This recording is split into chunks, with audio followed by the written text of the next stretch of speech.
All right, so the FG-X2, is it worth getting? We're gonna explore that today in this video.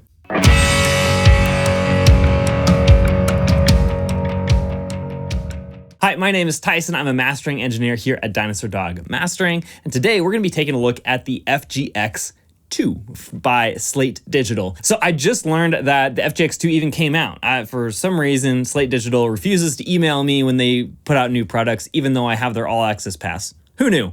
Whatever. Today I'm gonna be comparing side by side the FG-X original versus the FG-X2, and if the FG-X2 actually made any improvements over the FG-X original version. You can listen for yourself and determine that. All right, before we dive into the content though, I do wanna let you know I have a free guide. It is the ultimate mixing checklist that you can pick up for free in the description of this video. So if you want better, more professional mixes, then make sure you pick that up. If not, then don't worry about it and just continue on with the video. Anyway, without any further ado, let's dive into the content of the FG-X2 versus the FG-X original.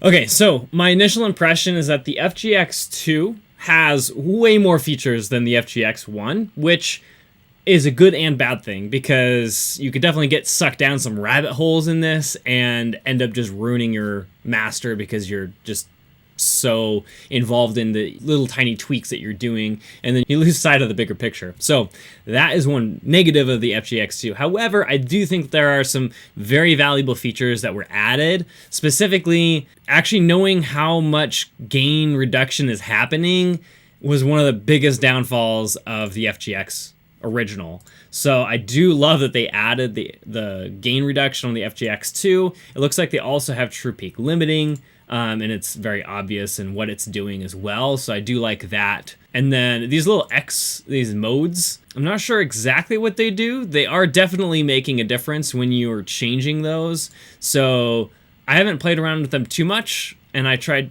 to stay on the clear just to get a good comparison between the two. But I think these modes are actually kind of cool based on my very limited interaction with them. Just initially, overall, the FG-X2 does appear to be much more transparent than the original FG-X.